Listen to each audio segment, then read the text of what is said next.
National Party yesterday released its taxation policy. Well, elements of its taxation policy. I can't imagine it's all there, which really wasn't all that particularly revolutionary or radical, but sounded good, and you'd have to say, as I said, avoided the banana skin that the last taxation policy of the Nats in 2020 managed to so magnificently find. In fact, the next tax policy at the 2020 election was so bad that they slipped on it, got up, slipped on it again, and then deliberately sought out a whole pack of bananas so that they could go sliding some more. It was that bad. Well, we didn't get that pratfalls or pratfall plurals yesterday, but there will be a series of people, particularly in the housing market, the commercial market, who won't be happy. And given that housing is one of the prime reasons why, either in terms of mortgage interest rates that we're paying, or in terms of rental prices if we rent, involved in the house cost of living crisis, what the Nats did yesterday would have been quite seminal, you would hope, in addressing at least that.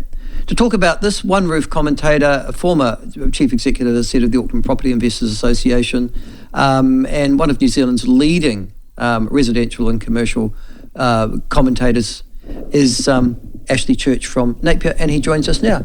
Ashley, good to hear from you again. How are you? I'm good, mate. I'm actually not in Napier today. I'm wandering around the campus of Otago University in the bright sunshine. Yes, it's nice down here at the moment. What are you doing down there, mate? Oh, the conference that's down here. It's a great spot. What conference would that be? I'm allowed to ask.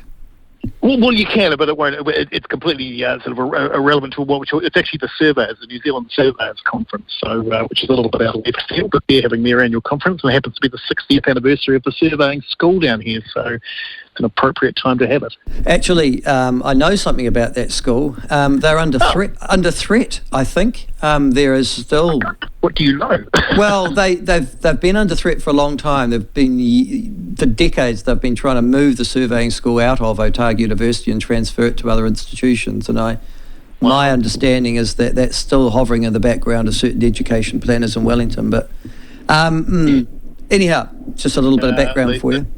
Going to stay as the waves and recesses of the market sort of come back and forth with the big demand we're going to require of surveys over the next few years. I suspect that the need for it's probably greater than it's ever been. Yes, well, listen, Ashley, we're getting you breaking up a little bit, so we hope that the Wi-Fi is a bit better there. I'll sit somewhere stable. You good man. You good man. Now, listen, mate. Yesterday, you would have seen the National Party announced its tax policy proposal, and it had a deductibility of depreciation issue related to commerce and to property investors. Can you just take us through what didn't happen yesterday and what it means? So what I can't do is explain too much of you around what's happening with commercial. I saw that same issue, and so my understanding of that is that it removes a previous long-standing provision for commercial property. Doesn't make any difference to residential property at all. Residential hasn't had... so what used to happen with residential property way back in the day, I'm probably going back now 30 years, is you used to be able to claim... for people who don't understand what this is, you used to be able to claim something called depreciation, which was basically the assumption that over a period of time an asset, the physical asset, devalues, and you used to be able to claim up to 4% of the value of the asset as a tax-deductible expense, and then Bill English halved that and down to 2%, and then it was eliminated altogether. And that probably actually made sense, because residential houses, although physically the building deteriorates, the asset actually increases over time. We all know that, but house prices double, they don't reduce. So that's been gone for a long time. So that provision in their policy only relates to commercial property, and I suspect that it's a relatively minor thing, because it'll be accommodated to the extent that that's lost income for commercial property owners. It'll be accommodated by increases in lease costs over time. So I don't think that's not going to animate the electorate too much. No, although I noticed already this morning, actually, some commercial property investors saying that we'll be left with derelict housing stock in 20 or 30 years because there is no depreciation. You obviously think that's just They said exactly the same. Yeah, it's not housing at all. It doesn't affect housing at all. And they said exactly the same thing when they did remove it from housing, and it didn't have any impact whatsoever. So this will be the same. Okay, all right. Now, can I ask, though, the Bright Line, the proposed changes to the Bright Line test and the interest rate, Are the Nats going back to the way it used to be to do with the bright line test? Well, they're going back to what they put it, what they created in the years before they left office. So just to explain what the bright line test is, and again, don't bore people, but it's quite important information. So for years and years and years, decades in fact, the Inland Revenue Department wasn't able to distinguish between a property investor and a property trader. So a property investor is somebody who buys an investment property and they own it for a long time, in lots of cases decades, and the business that they are in is renting that property out. So they derive their income from the rental that they earn on the property, and that's what they pay tax on. If they make a profit, they pay tax on that. Property traders are people who buy property to buy and sell. So they buy a property, they might do it up, they might just wait until the market improves and then they sell it, and their income's derived from the fact that they make a profit on the sale over and above what they pay for the property. So if you understand that distinction, they're two different things. Now the problem that IRD had is they couldn't make a determination as to which was which. And so they actually had the right to go back for up to 10 years after somebody had purchased the property to examine what they had done to determine whether or not they were trading or whether they were property investors. What the Bright Line test did, and it was actually quite a clever move, is National said, look, to distinguish between the two, we basically need to put a time in place. So we're saying after 2 years, if you haven't sold your property after 2 years, you're a lousy property trader, and therefore you're an investor. And so if you sell a property after 2 years, you don't pay any tax on it. If you sell it prior to 2 years, you're trading in property, and therefore you actually have to pay tax on the profit that you make on the property. That was a very, very sensible property. It cleaned up what had been a really blurred area of tax law for a long time. And it made it much clearer for everybody as to what the situation was. When Labor came into power, they moved that bar from 2 years to 5 years. So what they said was, no, if you sell within 5 years, then you're trading and therefore you should be paying tax. Now, that's nonsense. So if you're taking 5 years to sell a property that you purchase, either you're not trading or you're the worst property trader in the world. And then just to make that worse, they increased it again to 10 years a couple of years ago. So effectively what they did was they used the cover of the Bright Line test to introduce what is effectively, for all intents and purposes, a capital gains tax. Right, so let me get this right. I've got my family home and I've moved in and let's just try one. Doesn't apply to the family home, Michael. Doesn't apply to the family home. So it doesn't apply to the family home. So I've got, all right. Only applies to investment property. All right, so I've got my rental property. And I've got a rental property out as my superannuation saving. So, and obviously I've got my tenants in and they're paying essentially the mortgage, and that's my investment for my super. But you're saying that if I sold that house within 10 years of having purchased it, I would be liable... Be increase on the value of the property. You'd pay tax. So if you bought the property for $1 million, you sold it for $1.5 million, you would pay tax on the $500,000 in profit. Wow, I didn't realise it was that bad. No, it is that bad. It's a capital gains tax. There's no other way to describe it. It was brought in under the pretense of Bright Lines. It had nothing to do with Bright Lines. It was a sneaky capital gains tax. Right. And so Nats will change it. Well, they won't be able to change it immediately. Go back to 2 years. Well, they're saying they're going to do it within the first 100 days. So it will change immediately, and it'll go back to the 2 years. And that's a fair policy. That's a reasonable policy for all parties. Okay. The other thing that comes out of this is that rental prices were unlikely to fall under National's changes proposed yesterday, according to various, you probably know Sharon Culwick, who's sitting on the executive of New Zealand Property Investors Federation. And she says that even though they're bringing back deductibility and stuff like that, it won't make any difference, yesterday's changes, in any way to rents. Do you agree with that? Oh, yeah, I do. And the reason I agree with it is because, and this is the thing that really frustrates me about some of the media coverage of rental property. What people fail to, there's this perception that property investors are out there, they're fat cats, they're making lots of money and they're creaming it, and every time the rents go up, they're sort of putting a little bit more into their fat bank account. The vast majority of property investors, remember, most property investors probably own their property for 10 years or less. The vast majority of property investors in places like Auckland, Tauranga, even Canterbury, and other parts of the country, for the first 7 or 8 years of owning that property, actually make a loss, and in some cases quite a substantial loss. And the reason for that is because there's a whole range of expenses which feed into owning that property, not the least of which is the cost of the interest on the mortgage. So most property investors are actually, and this is a bit people can't get their head around, they're actually subsidising their tenants. So it's costing them. You might say, well, why do they do that? They do that because on the assumption that over the long haul, when they sell that for their retirement, as you described before, hopefully it's going to have gone up in value and it will have been worth the exercise. But they're certainly not making money in the short term. So even with the changes that National's making, all that's going to do is it's going to bring that level of subsidy back to a slightly more acceptable level. So it's still going to cost them, and it does still mean that rental costs are still going to have to increase, albeit not by anything like the margin that they've increased over the last 6 years. Ash, the thing that I'm struggling still to get a handle around is that there doesn't appear to be any real diminution of rental prices in this country, despite the fact that capital values of houses are dropping. I guess what you're going to say to me is, Michael, they don't bear any relationship to each other. Is that right? Michael, they don't bear any relationship to each other. Yeah. You're quite right. They don't. There's no causal relationship between them. The immediate costs for a landlord are the costs of servicing the mortgage, paying the rates, paying the insurance, or paying the maintenance, all of those other costs. And while the property might go up in value over a period of time, over the long haul, that has no beneficial effect to the landlord, effect on the landlord in the short term. All those costs, and they set their rent. There's two determinations on how rent's set. One of them is obviously wanting to recover those costs as much as possible, but the far greater determinant is market forces. So rents can only go up as much as the market's prepared to bear, which means that most landlords are out of pocket for quite a long period of time. And I say it again, I stress it, they are subsidising their tenants. Right. Now, Ashley, as I said, we're in a we call it a crisis. It's an overused word, but things are tough. We're certainly we've got cost of living pressures throughout the economy and on every household budget. There's no dramatic relief that will be happening, whoever gets elected, until the next budget. So that's still a long time away.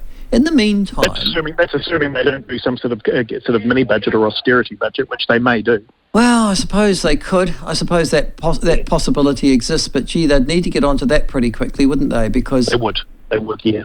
But at the moment, they're not suggesting that one is required. They're suggesting that they're going to do all these things in next year's budget, and obviously we're looking at 1st of July, 1st of August standpoint.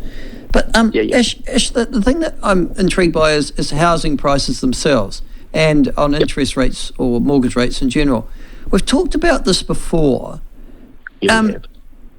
Are we at peak interest rate at the moment or not? I think we are. Right. Well, yes and no. Yes, in the sense that if you buy into the idea that the OCR, which is set by the Reserve Bank, the official cash rate, is the primary driver of interest rates, then yes, we are, because the Reserve Bank's made it quite clear that they're not going to push that up any further.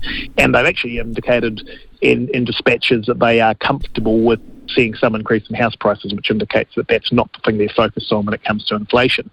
However, there's a but.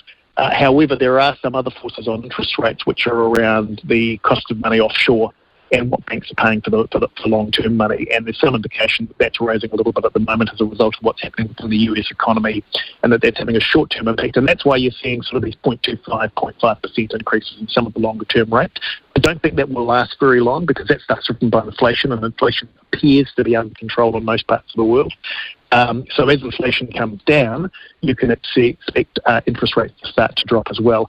And it's really important to stress, and you and I have talked about this before, that the primary driver of house price increases is the cost of money. The cheaper money is, the faster and the more house prices go up. The more expensive money is, the faster that they stabilise or go down. And we've seen a textbook example of that in this country over the last 2 years, when we've seen house prices drop because interest rates increased. Well, and that's something that the Finance Minister, Grant Robertson, said yesterday in criticisms of the National Tax Package for reasons that are beyond me, but he said it anyhow. He said that what National was promising yesterday will drive house prices up and make it even more unaffordable for people to purchase their first home. Is there any credibility in that? Not really, because National doesn't control interest rates. Interest rates are controlled by the Reserve Bank, and the Reserve Bank's remit is around inflation. It's got nothing to do with house prices. So the Reserve Bank pushes interest rates up or down in response to what's happening to inflation within the economy. And the inflation measures, rightly or wrongly, don't actually measure house price inflation as one of that basket of measures. So no, there's no real credibility in that, and it's actually a little bit rich from the person who is probably the primary driver of inflation in this country, who put the Reserve Bank in the position where they needed to do that in the first place. So that's a really ironic and rich statement coming from Robertson. Okay. And finally, house prices themselves. You and I have talked about this before over, the last 15 months, Ash, and that is the difference in house prices throughout the country. So although we might say that's the median price or that's the average price, they really bear no relationship to the regions themselves. Correct. And one of the sort of high achievers are still high achieving areas. We're talking about Queenstown Lakes area, I guess, parts of Auckland and things like that. The negatives, though, the ones that are at the bottom of the scale, that haven't moved, that really have lost value, that you can't see coming back. We've talked about Wellington, for example, being one of those, which has dropped house prices, 20-25% over the last 2 or 3 years. And there doesn't seem to be any diminution in it dropping still. Are there any other areas like that in New Zealand where you could probably pick up a bargain? Horses for courses. I would caution, though, that I'm not entirely sure that Wellington is going to continue. In fact, the data I'm seeing is that Wellington and most of the rest of the country has stopped dropping, and there are some arguments in favour of Wellington starting to improve again, and that comes back to again, what happens to the cost of money over the next couple of years. But, to take your first point, which is that different markets are different, you're quite right. We talk about the median house price in New Zealand, but actually New Zealand has many, many markets. And even within Auckland, there's about 10 different property markets, depending on where you are in that city. And they operate in different ways for different reasons. But the primary driver behind those house prices, and this is 30 odd years of watching the market and seeing how it works. The primary driver, whether you're in a location where house prices have dropped more than other parts of the country, the primary driver is still going to be what happens to the cost of money. If the cost of money comes down, and it will, over the next 18 to 24 months, and it gets down to, I think it'll probably settle at around sort of 4.5% at the retail end, to sort of 1 or 2 year rates, that will drive house prices up again. There's nothing surer. So already we're seeing a recovery in house prices around the country simply as a reflection of the fact that people are now confident that interest rates aren't going to go up.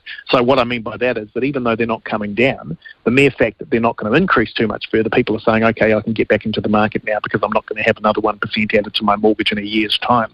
So if that's what's happening just as a result of stabilisation of interest rates, imagine what a 1 to 2% drop in those rates is going to do over the next couple of years, and that's coming. So you will see, as a result of that, and it won't matter where you are in the country, you'll see that impacting quite strongly on house prices over that time. Yeah, Ash, I mean, that's the other thing that strikes me, though, is that I can't quite work out why people don't want to live in places and why they do. So I'm presuming that house prices drop because there simply isn't the same demand to live in a place. V house prices go up. Let's take Queenstown Lakes as a good example again, because there is demand. So people want to live there, so that keeps prices high, and vice versa. Why would Wellington, despite the massive number of civil servants that appear to have been added to the government books, have dropped so much? And then just take me through this. You live in an area, Hawke's Bay, and particularly in Napier, that is enormously desirable. It's got good weather, it's got good facilities. I know you've had Cyclone Bowler through it, but it's not really going to change the infrastructure of the town in any great way or its desirability. And then I compare and contrast you with, let's just say, Wanganui, all right? And if it's to do with weather, I'm going, but Wanganui's weather's better than Palmerston North's, and Palmerston North's growing like Topsy, but it is one of the worst weather places, if you like, in the North Island.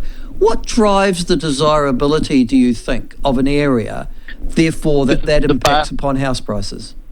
Yeah, there's a basket of things, none of which are sort of silver bullets in their own, but all of which contribute. So one of them, obviously, is supply, and I'm not talking about supply necessarily in terms of building property, building houses, but in an area like Wanganui, where perhaps it's not as desirable as a Hawke's Bay or a Palmerston or one of those other places, rightly or wrongly, whether it should be or not, because there's not that demand.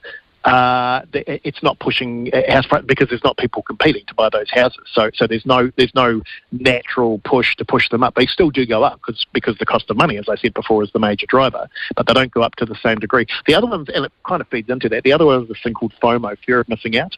And the way that works is that some places like Tauranga and Queenstown Lake districts and some of these other parts of the country where people have got this perception, rightly or wrongly, that if they don't buy now and they don't buy at this price, they're not going to be able to get into that market, and so they'll go in and they'll pay over the odds simply to get in. So those are a couple, but there's a whole range of things that actually impact. There's other factors that play into it, but the psychology behind house price increases in one part of the country over another, if somebody really understood that, they could make a fortune. I mean, if you were to ask me what was the part of the country which had the biggest house price increase over the last 20 years, if I was to ask you to guess, I suspect you probably wouldn't be able to guess for the first 20 guesses. And the reason for that is because it's really obscure. It's the Mackenzie country. It's Tekapo and around there. That had something like a 508% increase over 20 years, far higher than most other parts of the country. Why? Don't know. Well, that's because it's beautiful and it's cold. Well, there is that. You've got access and limited available. You've got Twizzles in there. I think. But limited availability of property. Yeah, and yes, I know the area relatively well. Tekapo and Twizzle. I've got to be honest with you. There isn't much there except scenery. Right. And yet their house prices outstrip most of the rest of the country. You're absolutely right. Yeah. Ashley, thank you so much. It's always a joy to speak to you. Have a great conference in Dunedin, mate, and enjoy the South. Thanks, Michael. Talk again soon. Bye-bye. Ashley Church, One Roof commentator, and I've given his background before.